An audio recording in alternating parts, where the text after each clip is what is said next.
നമസ്കാരം. ഇന്ത്യ മലയാളത്തിലേക്ക് സ്വാഗതം. വെള്ളിയാഴ്ച RBI പ്രഖ്യാപനങ്ങളിൽ നിന്ന് ശക്തമായൊരു നേട്ടം കൈവരിച്ചതോടെ രണ്ടാഴ്ചകൾക്ക് ഇടവേളയ്ക്ക് ശേഷം നേട്ടത്തോടെ ആഴ്ചക്കാലങ്ങളിലുള്ള വ്യാപാരം പൂർത്തിയാക്കാൻ ഇന്ത്യൻ വിപണിക്ക് സാധിച്ചു. ഈ ഒരു പശ്ചാത്തലത്തിൽ ഈ വരുന്ന ആഴ്ചയിൽ ജൂൺ 9 മുതൽ 13 വരെയുള്ള പുതിയ വ്യാപാരാഴ്ചയിൽ പ്രധാന സൂചികൾക്ക് നേട്ടം കൈവരിക്കാൻ സാധിക്കുമോ, നിക്ഷേപകർ ശ്രദ്ധിക്കേണ്ട പ്രധാനപ്പെട്ട ഘടകങ്ങൾ എന്തൊക്കെ, ഇത്തരം കാര്യങ്ങളാണ് ഈ ഒരു വീഡിയോയിലൂടെ പങ്കുവെക്കുന്നത്.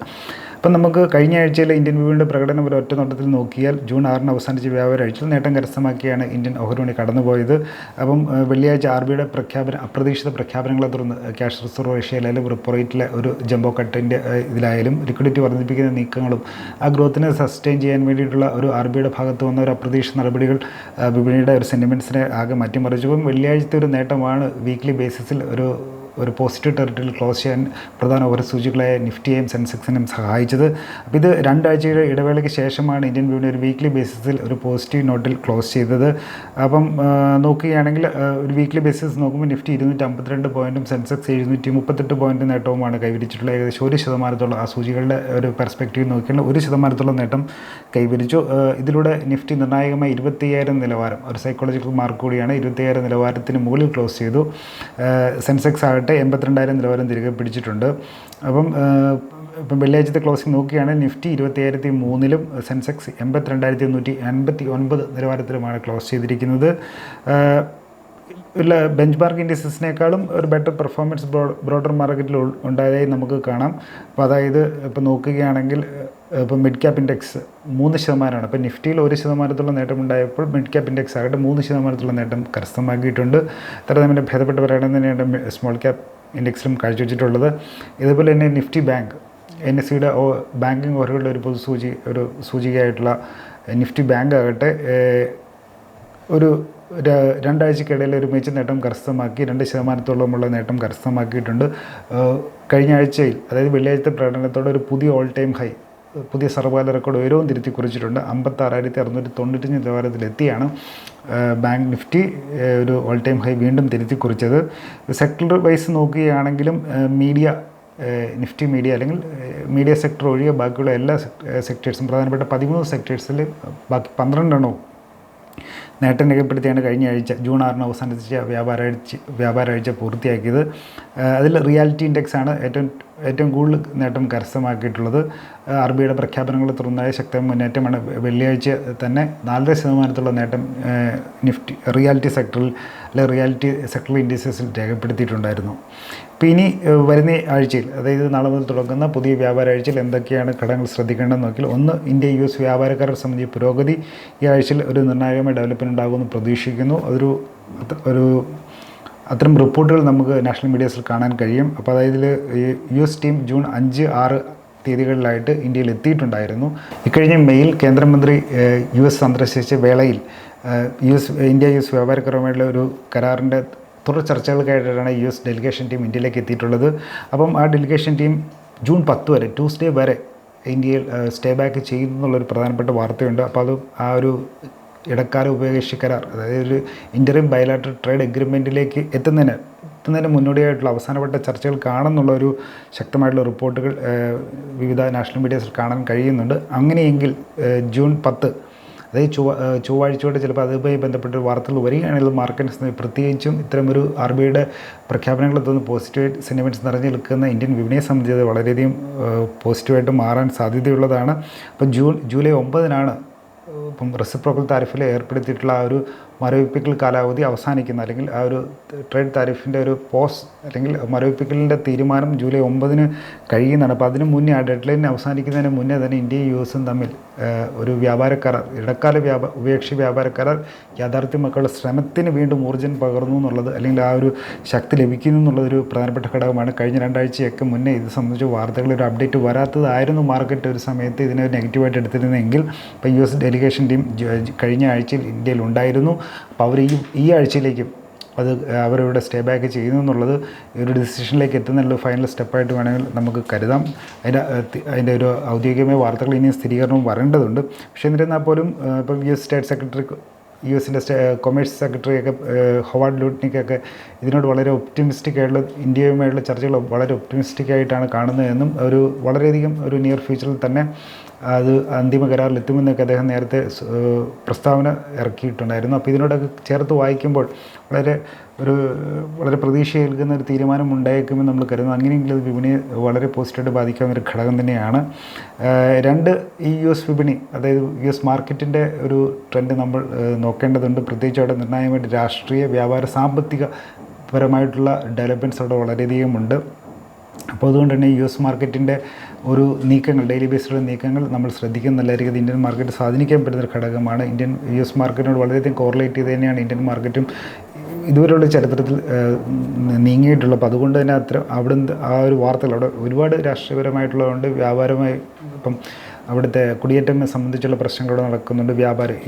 US ചൈന സംബന്ധിച്ചുള്ള ചർച്ചകൾ, നെഗോസിയേഷൻ, ട്രേഡ് വാറിനെ സംബന്ധിച്ച് നടക്കുന്നുണ്ട്. സാമ്പത്തികമായിട്ടുള്ള വിഷയങ്ങൾ, ഇപ്പോൾ ടെസ്ലയായിട്ട് ബന്ധപ്പെടുത്തിയൊക്കെയുള്ളത്, മസ്കോയായിട്ട് ബന്ധപ്പെടുത്തിയിട്ടുള്ള വിഷയങ്ങളൊക്കെ അവിടെ നടക്കുന്നുണ്ട്. അപ്പോൾ അതുകൊണ്ട് തന്നെ US വിപണിയുടെ ഈ ഒരാഴ്ചയിലെ നീക്കങ്ങളും നമ്മൾ ഫോളോ ചെയ്യുന്നത് നമുക്കും ഒരു പിറ്റേ ദിവസം മാർക്കറ്റ് സംബന്ധിച്ചൊരു ഔട്ട്ലുക്ക് കിട്ടാൻ സഹായിക്കുന്ന ഘടകങ്ങൾ തന്നെയാണ്. അപ്പോൾ എന്തായാലും വെള്ളിയാഴ്ച ഒരു മികച്ച ജോബ് റിപ്പോർട്ടിൻ്റെ പശ്ചാത്തലത്തിൽ US വിപണി നേട്ടത്തിൽ തന്നെയാണ് ക്ലോസ് ചെയ്തത്. അതേപോലെ തന്നെ എലോൺ മസ്കിൻ്റെ നേതൃത്വത്തിലുള്ള ടെസ്ല ഓഹരികളിലും അദ്ദേഹം ഡോജിന് രാജിവെച്ചതിന് ശേഷം ഒരു വലിയ തിരിച്ചടി നേരിട്ടിരുന്നു. പക്ഷേ അതിൽ നിന്ന് റീബൗണ്ടും ടെസ്ല ഓഹരികൾ ഉണ്ടായതോടെ വെള്ളിയാഴ്ച US വിപണി ഒരു നേട്ടത്തിലാണ് ക്ലോസ് ചെയ്തത്. എന്തായാലും US വിപണിയുടെ നീക്കത്തോട് പൊതുവെ ഒത്തുപോകുന്ന ഒരു പ്രവണത ഇന്ത്യൻ വിപണിക്കും ഉള്ളതിനാൽ US വിപണിയുടെ ഒരു നീക്കങ്ങൾ അല്ലെങ്കിൽ ബന്ധപ്പെട്ട വാർത്തകൾ ഈ ഒരാഴ്ച ഇച്ചിരി ക്ലോസ്ലി ഫോളോ ചെയ്യുന്നത് ഉപകാരപ്പെട്ടേക്കും. ഇനി മറ്റ് ഗ്ലോബൽ ഫാക്ടേഴ്സ് ഉണ്ട് നോക്കുകയാണെങ്കിൽ, ഇത് നേരത്തെ സൂചിപ്പിച്ചില്ല, US-ഉം ചൈനയും തമ്മിലുള്ള അവരുടെ ട്രേഡ് നെഗോസിയേഷൻസിൻ്റെ ഒരു പുരോഗതി നമ്മൾ നോക്കുന്നത് നന്നായിരിക്കും. ഇന്ത്യയുമായി ഒരു പരോക്ഷമായിട്ട് വളരെയധികം ഇമ്പാക്റ്റ് ഉണ്ടാക്കാൻ സാധ്യതയുള്ള ഒരു ഘടകങ്ങളുണ്ട് അതിൽ. അതേപോലെ തന്നെ റെയർ എർത്ത് മെറ്റൽസിൻ്റെ ഒരു കയറ്റുമതി, ഈ ചർച്ചകൾക്ക് മുന്നോടിയായിട്ട് ചൈന ചില ഇളവുകൾ നൽകിയത് നമുക്കിതിനോടൊക്കെ ചേർത്ത് വായിക്കാവുന്നതാണ്. അപ്പോൾ എന്തായാലും US-ഉം ചൈനയും തമ്മിലുള്ള വ്യാപാര കരാർ സംബന്ധിച്ച് അല്ലെങ്കിൽ ഒരു നടപടികളോ കാര്യങ്ങളോ അതിന് പുരോഗതിയോ അല്ലെങ്കിൽ എന്നെ സംബന്ധിച്ച് പുതിയ അപ്ഡേറ്റ്സുകളോ വിപണിയിൽ ചെലവുണ്ടാക്കാൻ സാധിക്കുന്നുണ്ട്. അപ്പോൾ അത്തരം വാർത്തകൾ നമ്മൾ ഫോളോ ചെയ്യേണ്ടതുണ്ട്. US-ലെ ഇൻഫ്ലേഷൻ ഡാറ്റ ജൂൺ 11 പ്രസിദ്ധീകരിക്കും. മെയ് മാസത്തിലെ ഇൻഫ്ലേഷൻ ഡാറ്റയാണ്. അടുത്ത മാസമേ ഉള്ളൂ ഇനി US ഫെഡറൽ റിസർവിൻ്റെ മീറ്റിംഗ്. എന്നിരുന്നാലും അതിൻ്റെ ഒരു ട്രാജക്ടറി എങ്ങനെയുണ്ട് എന്നുള്ളത് നമുക്ക് പ്രത്യേകിച്ചും ട്രേഡ് താരിഫിന് ശേഷമുള്ള വരുന്ന ഒരു പണപ്പെരുപ്പ് നിരക്ക് കൂടി ആയതിനാൽ നമുക്ക് ശ്രദ്ധിക്കാവുന്നതാണ്. പിന്നെ ചൈനയുടെ ഇൻഫ്ലേഷൻ റേറ്റ് ജൂൺ 9 പ്രസിദ്ധീകരിക്കും. പക്ഷേ അത് അത്ര നമ്മൾ മാർക്കറ്റ് നേരിട്ട് ബാധിക്കുന്ന ഒരു ഘടകമല്ല. എന്നിരുന്നാലും പിന്നെ അത് നോക്കുകയാണെങ്കിൽ മറ്റു ഗ്ലോബൽ ഫാക്ടേഴ്സ് ഉള്ളത് രാജ്യാന്തര വിപണിയിൽ ക്രൂഡ് ഓയിൽയുടെ വിലയിലുണ്ടാകുന്ന മാറ്റങ്ങൾ നമ്മളൊന്ന് ഫോളോ ചെയ്യുന്ന ഇന്ത്യൻ വിപണിയെ സ്വാധീനിക്കുന്ന ഘടകങ്ങൾ തന്നെയാണ്. അത്തരം കാര്യങ്ങൾ നോക്കണം. പിന്നീട് എടുത്തു പറയേണ്ട ഒരു ഘടകം എന്നുള്ള ഇൻസ്റ്റിറ്റ്യൂഷണൽ ഇൻവെസ്റ്റേഴ്സിൻ്റെ നിലപാട് എന്താണെന്നുള്ളതാണ്. അപ്പം ആഭ്യന്തര വിപണിയുടെ പ്രകടനത്തിൽ, ഇന്ത്യൻ വിപണിയുടെ പ്രകടനത്തിൽ നിർണായകമായ ശക്തി അല്ലെങ്കിൽ നിർണായകമായ സ്വാധീനം ചെലുത്താൻ കഴിയുന്ന രണ്ട് ഇൻസ്റ്റിറ്റ്യൂഷണൽ ഇൻവെസ്റ്റേഴ്സാണ് ഡൊമസ്റ്റിക് ഇൻസ്റ്റിറ്റ്യൂഷണൽ ഇൻവെസ്റ്റേഴ്സ് ആയാലും ഫോറിൻ ഇൻസ്റ്റിറ്റ്യൂഷണൽ ഇൻവെസ്റ്റേഴ്സ് ആയാലും. അപ്പോൾ ഈ കഴിഞ്ഞ ഏപ്രിലും മെയിലും ഒക്കെ നോക്കും അതിൽ ബേസിസിൽ ഒരു നെറ്റ് ബയേഴ്സിൻ്റെ ഒരു പൊസിഷനിലായിരുന്നു FIS ആ 2 മാസം ക്ലോസ് ചെയ്തെങ്കിൽ ഇപ്പോൾ ജൂണിൽ നോക്കുമ്പോൾ നെറ്റ് സെല്ലിങ്ങിലാണ്, അവർ നെറ്റ് സെല്ലേഴ്സായിട്ടാണ് നിൽക്കുന്നത്. അപ്പം ഇപ്പോൾ വെള്ളിയാഴ്ച FIS ആയാലും DIS ആയാലും ബൈ ചെയ്തിട്ടുണ്ട്. FIS ഒരു 1000 കോടിയുടെ ആണെങ്കിൽ 9000 കോടിയിലധികം ഉള്ള ഒരു ബൈയിങ് ആണ് ഡൊമസ്റ്റിക് ഇൻസ്റ്റിറ്റ്യൂഷണൽ ഇൻവെസ്റ്റേഴ്സ് നടത്തിയിട്ടുള്ളത്. അപ്പോൾ എന്തായാലും മാർക്കറ്റ് കുതിക്കുന്നൊരു ഘട്ടത്തിൽ FISൻ്റെ ഭാഗത്ത് ഒരു വിൽപ്പന സമ്മർദ്ദം ഉണ്ടാകുന്ന ആ ഒരു കുതിപ്പിൻ്റെ ഒരു ഗതിവേഗത്തെ കുറയ്ക്കാൻ ഇടയാക്കുന്നൊരു ഘടകമായതിനാലാണ് ഈ ഒരു കാര്യം സൂചിപ്പിച്ചത്. പക്ഷേ ഈ ഇന്ത്യ US വ്യാപാരക്കാരെ സംബന്ധിച്ചുള്ള കാര്യങ്ങളൊക്കെ അതിലൊക്കെ പോസിറ്റീവായിട്ട് വരുന്നുണ്ടെങ്കിൽ ഈ ഇത്തരം കാര്യങ്ങളിലൊക്കെ മാറ്റം വരാം. FISൻ്റെ ഭാഗത്തുനിന്നുള്ള നിലപാടിൽ മാറ്റം വരാം. ഇപ്പോൾ റീസെൻ്റായിട്ട് വളരെ ഷാർപ്പായിട്ടുള്ള റാലി നടന്നതിനാൽ വാല്യൂഷനെ സംബന്ധിച്ച് കൺസേണും പ്രോഫിറ്റ് ബുക്കിങ്ങുമാണ് FISൻ്റെ ഭാഗത്ത് നിന്ന് പ്രധാനമായി ഉണ്ടാകുന്നത്. US ചൈന തമ്മിലുള്ള ചർച്ചകളിൽ പുരോഗതി ഇല്ലാതിരിക്കെ അതേസമയം ഇന്ത്യ US കരാറിൽ ഒരു പുരോഗതി കൈവരിക്കുകയും ചെയ്തത് മാർക്കറ്റ് സംബന്ധിച്ച് വളരെയധികം പോസിറ്റീവും FIS നിലപാട് മാറ്റി വളരെ സ്ട്രോങ് ആയിട്ട് ഇന്ത്യയിൽ തന്നെ നിൽക്കുന്നതിനുള്ള ഒരു നിലപാടിലേക്ക് മാറാനുള്ള സാധ്യതകളുണ്ട്.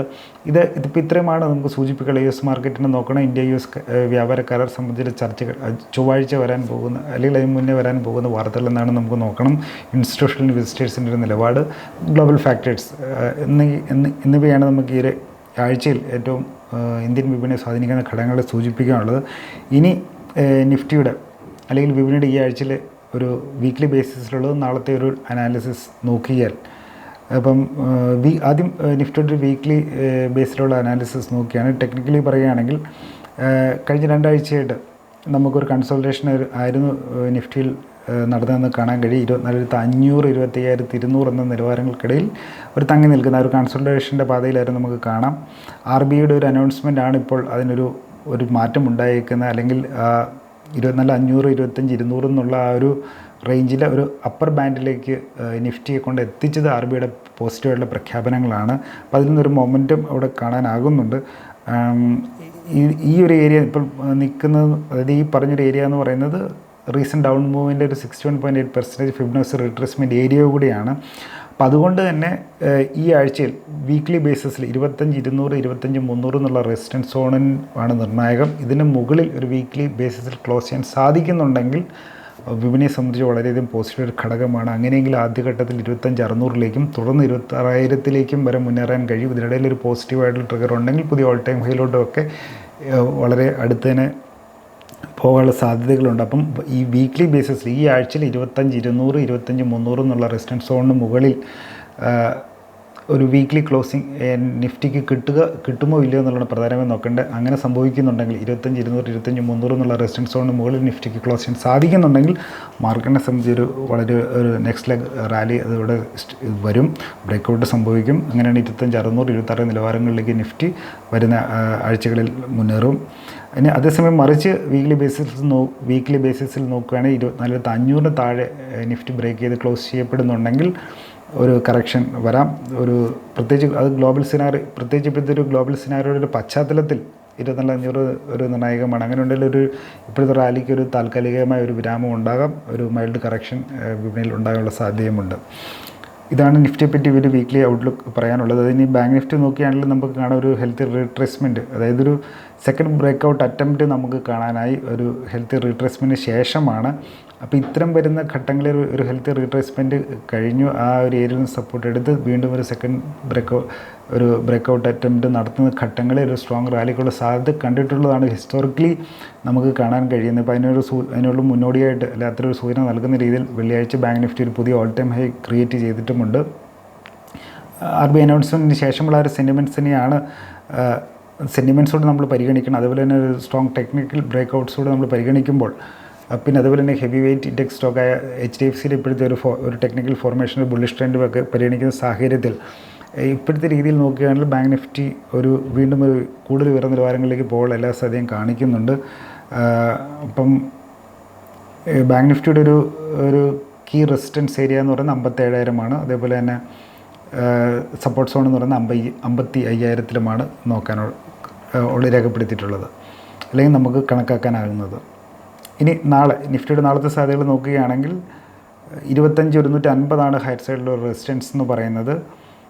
ഇനിയിപ്പം നാളത്തെ രീതിയിൽ നോക്കുകയാണെങ്കിൽ 20,000 മുകളിൽ നാളെ സസ്റ്റെയിൻ ചെയ്യാൻ സാധിക്കുകയും അല്ലെങ്കിൽ ക്ലോസിങ് 20,000 മുകളിൽ ലഭിച്ചാൽ പോലും തുടർന്നും ഒരു മുന്നേറ്റത്തിനുള്ളൊരു ശ്രമം നിഫ്റ്റിയുടെ ഭാഗത്തുനിന്ന് വിപണിയിൽ പ്രകടമാകാൻ സാധ്യതയുണ്ട്. അങ്ങനെയെങ്കിൽ 20,350 ആകും ആദ്യത്തെ ഘട്ടത്തിൽ നിഫ്റ്റി ലക്ഷ്യം വെക്കുക. മറിച്ച് നാളത്തെ ഒരു ട്രേഡിൽ 24,850 ബ്രേക്ക് ചെയ്യുന്നുണ്ടെങ്കിൽ ഇപ്പോഴത്തെ ഒരു മൊമെൻറ്റത്തിനൊരു വിഘാതമാകും.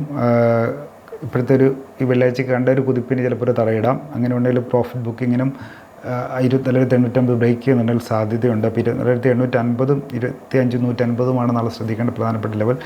നാളെ ക്ലോസിംഗ് ബേസിസ് നോക്കുകയാണെങ്കിൽ 20,000 ലെവൽ ഡിഫെൻഡ് ചെയ്യാൻ പറ്റുന്നുണ്ടെങ്കിലും മാർക്കറ്റ് സമയത്ത് പോസിറ്റീവായിട്ട് ഭവിക്കുന്നതാണ്. അപ്പോൾ ഞാൻ സെബി രജിസ്റ്റേർഡ് അനലിസ്റ്റ് ഒന്നുമില്ല, മാർക്കറ്റുമായി ബന്ധപ്പെട്ട കാര്യങ്ങൾ ഒരു അക്കാഡമിക് പർപ്പസിൽ ഷെയർ ചെയ്തെന്ന് മാത്രം. അപ്പം എല്ലാവർക്കും ഈ ഒരാഴ്ച നല്ലൊരു ആഴ്ചയായിട്ട് ആശംസിച്ച് നിർത്തുന്നു. വീണ്ടും കണ്ടുമുട്ടാം. നന്ദി, നമസ്കാരം.